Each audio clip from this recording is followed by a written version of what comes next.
Hi, you guys.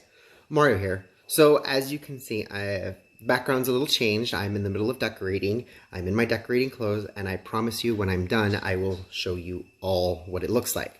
But while I'm decorating, I've been watching the news. I've been listening to the news more than watching because I'm somewhat distracted. But at the same time, I'm listening to what's going on with this whole Joe Biden, Donald Trump, and Ukraine thing. And it's definitely interesting. I wanted to do some of my own research, so I did. I started digging into the news and finding out what really happened. And when I started digging, I saw impropriety on the national level. And that's what pretty much everyone's been saying, is that Joe Biden's son, Hunter Biden, was receiving a $50,000 a month stipend from a company, a shell company in Ukraine, that was basically giving him consultation money. Now, this shell company that he's been receiving his funding from is owned co in part with John Kerry. John Kerry's son, I believe his name is Christopher Hines, his stepson. So these two families, the Biden and the Kerry family, they're political elites. They basically do what they want, and they make themselves rich off of you and me. This is exactly what they accuse the president of doing when he's really, really not.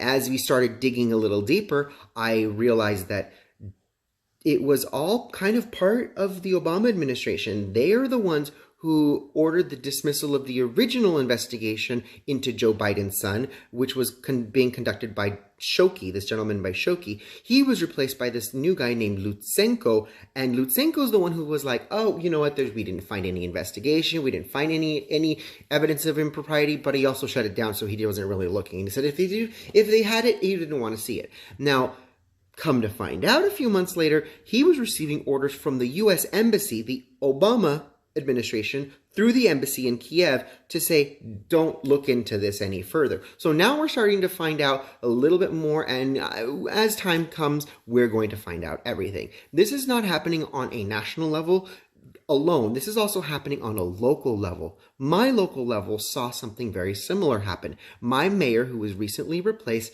was in bed with two different schools. One of them was the Aero Institute, which was receiving money from NASA, and he was receiving a $5,200 a month stipend. This came into light under a deposition about how much he was earning, and he was like, oh, well, yeah, I make this much money. And when we started kind of looking into it, we're like, hey, you're the mayor. If you're the mayor and you don't have any other job, we should know how much money you're making, and you're telling us you're making this. When they came to find out, he ended up receiving over $500,000 of taxpayer money through his political dealings.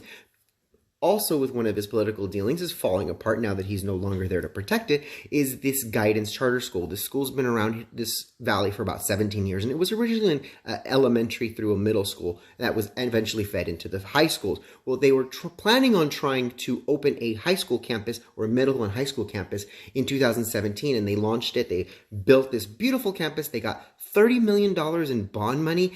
And when the district realized that their scores were poor, their students were unhappy, their staff was unhappy, and then the ACLU got involved looking at some of the partitions between the prayer rooms and the instruction rooms, and they were really just like a thin piece of wall that you just kind of roll in and roll out. They started to falter all of their shiny new, look at us, we are here for the community, started to crumble.